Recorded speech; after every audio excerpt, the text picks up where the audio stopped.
अस्सलाम वालेकुम student, welcome to my channel V Physics. चलिए आज का हम लेक्चर स्टार्ट करते हैं। बिस्मिल्लाहिर्रहमानिर्रहीम। बेटा चैप्टर नंबर 18 का हम जो टॉपिक करेंगे वो है ऑपरेशनल एम्पलीफायर। कल हमने डिस्कस किया था ट्रांजिस्टर एज एन एम्पलीफायर, ठीक है। तो आज हम पढ़ेंगे ऑपरेशनल एम्पलीफायर, ठीक। अपने एम्पलीफायर को ही डिस्कस कर रहे हैं हम लोग, ठीक है। ऑपरेशनल एम्पलीफायर मतलब एम्पलीफायर जो डिफरेंट ऑपरेशन परफॉर्म कर रहा होता है, ठीक है। तो क्या क्या है वो आज हम वो डिस्कस करेंगे, ठीक। तो ये जो एम्पलीफायर है बेसिकली बहुत सारे ऐसे इलेक्ट्रॉनिक सर्किट हैं जिसमें ये यूज़ किया जाता है, ठीक है। और इसमें ये बहुत मेन कंपोनेंट के तौर पे लिया जाता है, ठीक।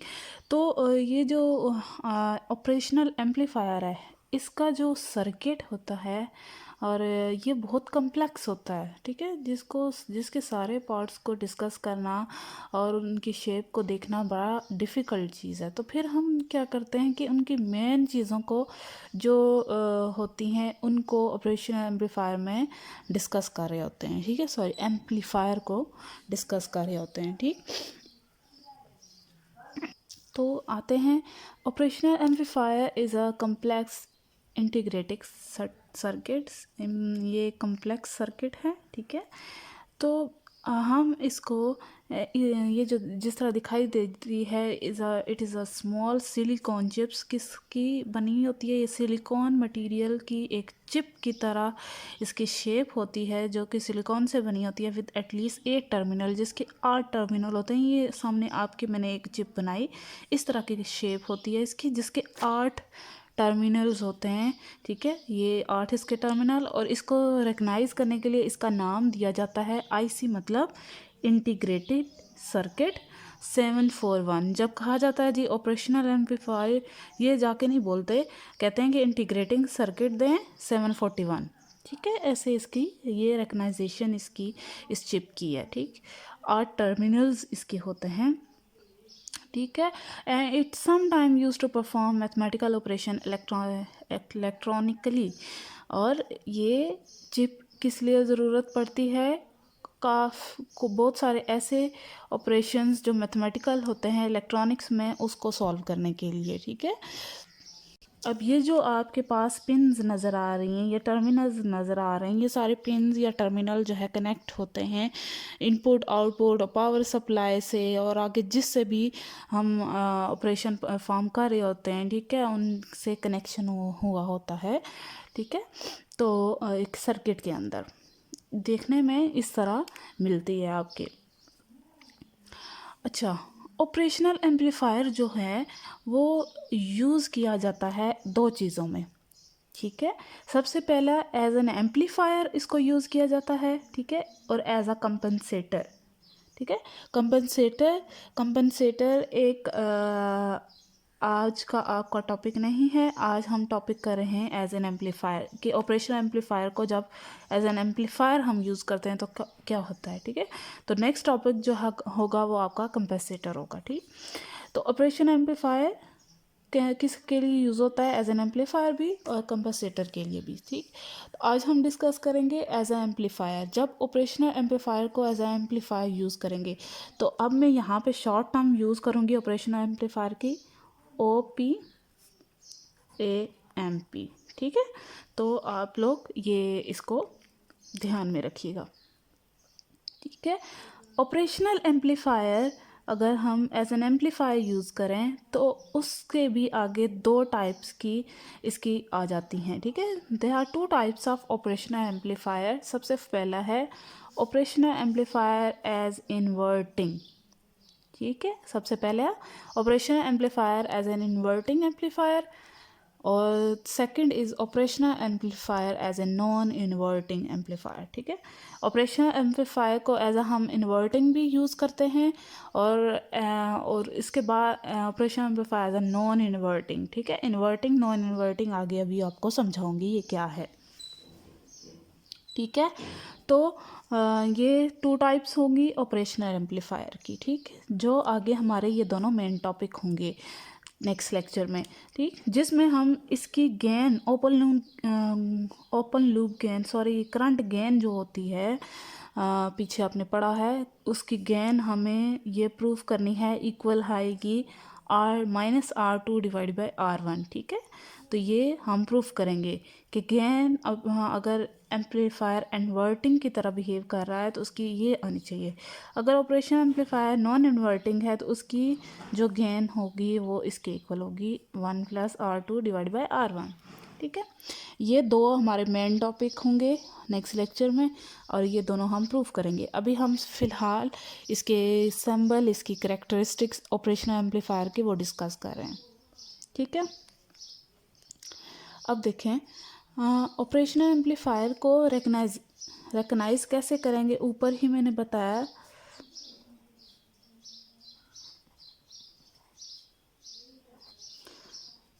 हम कहेंगे IC that is integrating circuit 741, ठीक है। ये इसकी आपकी फर्स्ट कैरेक्टरिस्टिक है कि ये रिकग्नाइज इस तरह किया जाता है। अब ऑपरेशनल एम्पलीफायर का सिंबल कैसा है, ये आपके सामने एक सिंबल है, ठीक है। ये इसी तरह एक ट्राइंगल है, ट्राइंगल के साथ ही एक टर्मिनल है जिसको हम नाम देते हैं V0। इसका मतलब ये आउटपुट टर्मिनल है जहाँ पे हमें आउटपुट वोल्टेज मिल रही है, और इनपुट में दो टर्मिनल्स हैं, ठीक है। एक नेगेटिव टर्मिनल, एक पॉजिटिव टर्मिनल। नेगेटिव टर्मिनल की वोल्टेज V नेगेटिव और पॉजिटिव टर्मिनल की वोल्टेज V पॉजिटिव। तो ऑपरेशनल एम्पलीफायर में दो इनपुट टर्मिनल्स हैं और एक आउटपुट टर्मिनल है, ठीक है। इनपुट टर्मिनल जो हैं दो हैं, एक नेगेटिव है और एक पॉजिटिव है, ठीक है। तो इन नेगेटिव और पॉजिटिव टर्मिनल को भी नाम दिया गया है, वो क्या है, one terminal at the output. अच्छा, तो जो नेगेटिव टर्मिनल है V negative at the input, उसको हम कहेंगे inverting input, that is V negative, ठीक है। ये कौन सा इनपुट होगा जहाँ से हम इन्वर्टिंग, वो क्या, जब हम सिग्नल देंगे उस टर्मिनल के ऊपर वो नेगेटिव टर्मिनल क्या करेगा, सिग्नल को इन्वर्ट कर देगा। इन्वर्ट कैसे करेगा, फॉर एग्जांपल हमने सिग्नल दिया इनपुट पे V नेगेटिव पे, ठीक है। तो ये हमने सिग्नल दिया, एक तो ये सिग्नल को एम्पलीफाई करेगा, बढ़ाएगा, दूसरा क्या कर देगा, इसका फेज चेंज कर देगा। मतलब अगर ये इस पॉइंट से स्टार्ट हुआ है तो नेक्स्ट जब ये इसको इन्वर्ट करेगा, इसका ये क्रस ट्रफ बन जाएगा और ट्रफ क्रस बन जाएगा। तो मतलब फेज चेंज हो जाएगा आफ्टर एम्पलीफिकेशन 180 डिग्री का, ठीक है। तो ये आपके पास सिग्नल था, इनपुट जब दिया इन्वर्टिंग वाले टर्मिनल पे, तो अब ये जो है, ये सिग्नल यहाँ से स्टार्ट हुआ था, इन्वर्ट होके ये ऑपोजिट डायरेक्शन से स्टार्ट होगा, ठीक है। तो ये इन्वर्टिंग होगा, ठीक है। इन्वर्ट कर दिया उसने सिग्नल को, एम्पलीफाई भी करेगा, इन्वर्ट भी करेगा, ठीक है। कौन सा इनपुट टर्मिनल, V नेगेटिव वाला, नेगेटिव टर्मिनल। अब जो पॉजिटिव टर्मिनल है वो क्या होगा, वो नॉन इन्वर्टिंग है। वो सिग्नल जब हम उसके ऊपर अप्लाई करेंगे नॉन इन्वर्टिंग में, तो उसमें क्या होगा, रिज़ल्ट जो हमें मिलेगा आउटपुट पे, वो सिर्फ जस्ट एम्पलीफाई होके आएगा, ठीक है। इसमें डायरेक्शन वो चेंज नहीं करेगा, इन्वर्ट नहीं होगा, क्योंकि this is non inverting terminal, okay. तो दो टाइप के टर्मिनल्स हैं हमारे ऑपरेशन एम्पलीफायर में, एक इन्वर्टिंग एम्पलीफायर, एक इन्वर्टिंग इनपुट टर्मिनल है, और एक नॉन इन्वर्टिंग। इन्वर्टिंग क्या करेगा, वो जो है फेज़ को चेंज कर देगा, ठीक है। इन्वर्ट कर देगा सिग्नल को, जिस फेज से वो आ रहा है उसकी ऑपोजिट फेज से वो स्टार्ट होगा। और इन नॉन इन्वर्टिंग क्या होगा, वो जस्ट एम्पलीफाई करेगा, सिग्नल को बढ़ा देगा, उसको इन्वर्ट नहीं करेगा, ठीक है। आगे देखें, नेक्स्ट है हमारे पास characteristics of operational amplifier. Operational amplifier की क्या क्या करेक्टरिस्टिक्स हैं, खसूसियात हैं, वो देखते हैं। ठीक है, सबसे पहले ये सिंबल देखें, वही सिंबल है। ठीक है, वहाँ पे हमने कोई कनेक्शन नहीं दिया था, कोई रेजिस्टेंस अटैच नहीं की थी। ठीक है, रियल में जो हमारे पास होता है एक सर्किट, वो इस टाइप का है। ये आपके पास सर्किट है ऑपरेशनल एम्पलीफायर का, और इसमें जो इनपुट ये जो रेजिस्टेंस है वो क्या है, इनपुट के टर्मिनल्स के साथ है, तो यह है इनपुट रेजिस्टेंस।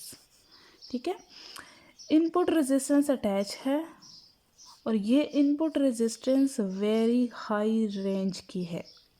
ठीक है, फर्स्ट कैरेक्टरिस्टिक क्या है, जो इनपुट पे रेजिस्टेंस अटैच है वो हाई रेजिस्टेंस होगी। ठीक है, दैट इज़ कॉल्ड आर इन।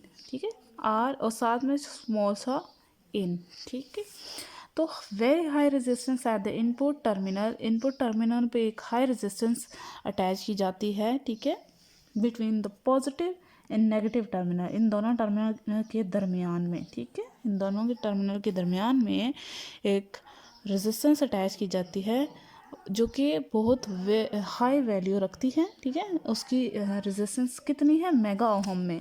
आपके पास मेगा इक्वल होता है 10⁶ के, तो 10⁶ ओहम की रेजिस्टेंस हम इस पॉइंट पे लगाते हैं। अब देखें बच्चों, जब इतने हाई रेजिस्टेंस अगर अटैच की होगी तो क्या इनपुट से सिग्नल करंट गुजर सकेगा?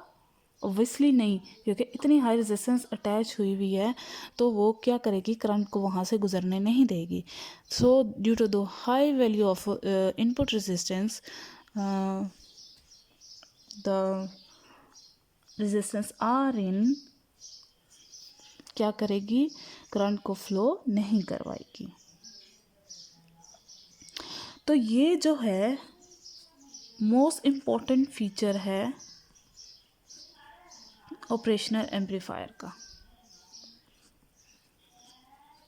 ठीक है, ये फीचर हाई इनपुट रेजिस्टेंस बहुत इम्पॉर्टेंट फीचर है ऑपरेशनल एम्पलीफायर का, क्योंकि हमने इसमें वेरी हाई रेजिस्टेंस अटैच की होती है जो कि करंट को बिल्कुल फ्लो नहीं होने देती। अब देखें बच्चों, नेक्स्ट है वेरी लो इन आउटपुट रेजिस्टेंस। अब एक क्वेश्चन ये भी बनता है बच्चों, हमने हाई रेजिस्टेंस क्यों अटैच की है? इसी वजह से कि एक तो करंट फ्लो ना हो, और वो जो सिग्नल हम दें वो सिग्नल ही जस्ट आके इस पॉइंट पे हमें आउटपुट में वो एम्पलीफाई होके मिले। ठीक है, और उसमें से करंट पास ना हो। नेक्स्ट है वेरी लो आउटपुट रेजिस्टेंस। इसमें क्या है, आउटपुट पे इस टर्मिनल पे एक रेजिस्टेंस अटैच है, that is called R not.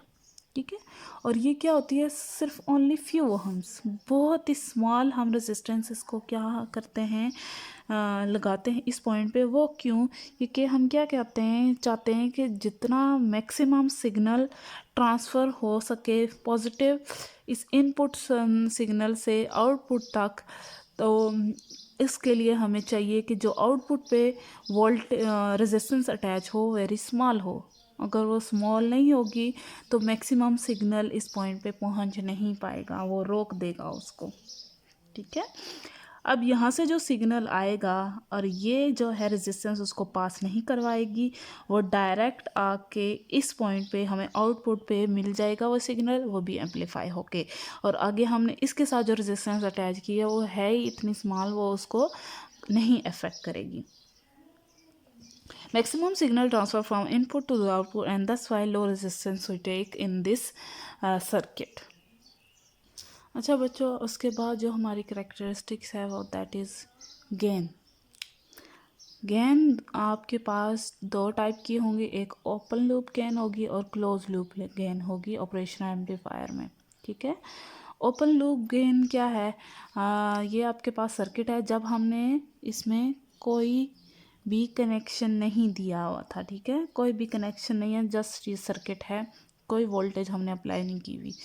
तो क्या है ये, it is the ratio of output voltage to the input voltage. क्या है, बगैर किसी कनेक्शन के जब हम रेशियो लेते हैं इनपुट वोल्टेज की टू द आउटपुट वोल्टेज, ठीक है, तो वो कहलाती है ओपन लूप गेन। ए मतलब एम्पलीफायर, एम्पलीफायर की ओ मतलब ओपन, लूप एल से, ठीक है। Output divided by input, output आपके पास वी नॉट है डिवाइड बाय इनपुट ये है, तो इन दोनों का डिफरेंस ले लें, V positive minus V negative, ठीक है। तो which we can also return as V I मतलब इनपुट वोल्टेज, ठीक है। ये जो हमारे पास ओपन लूप गेन होती है इस सर्किट में, वो क्या होती है, बहुत ही हाई ऑर्डर की होती है, दैट इज़ 10 की पावर 5, ठीक है। इसका ऑर्डर होता है ओपन लूप गेन का इन एम्पलीफायर, दैट इज़ 10 की पावर 5। और आपके बुक पे सिर्फ ओपन लूप गेन डिस्कस हुआ है, क्लोज लूप गेन नहीं, ठीक है। तो बस ये यहाँ तक की करेक्टरिस्टिक्स हैं ऑपरेशनल एम्पलीफायर की। बाकी बच्चों कल हम करेंगे अगले लेक्चर में operational amplifier as an inverting amplifier. जो गेन थी ऊपर सबसे पहले मैंने आपको बताया था, ये जो है ये गेन ये हम प्रूव करेंगे, और इसकी तरह operational amplifier as an non inverting, तो ये भी हम प्रूव करेंगे नेक्स्ट लेक्चर में, ठीक है। तो आज का लेक्चर बस यहाँ तक की। अगर कोई प्रॉब्लम है, कुछ समझ ना आया हो, तो आप मुझे कमेंट करें, तो मैं आपकी प्रॉब्लम को सॉल्व करूँगी, ठीक है। बाकी आप जो है कल का लेक्चर देखेंगे, और उसमें हम ये बाकी चीज़ें क्लियर करेंगे, ठीक है। अगर और सब्सक्राइब करना मत भूलिएगा। खुश रहें, आबाद रहें। अल्लाह हाफिज़।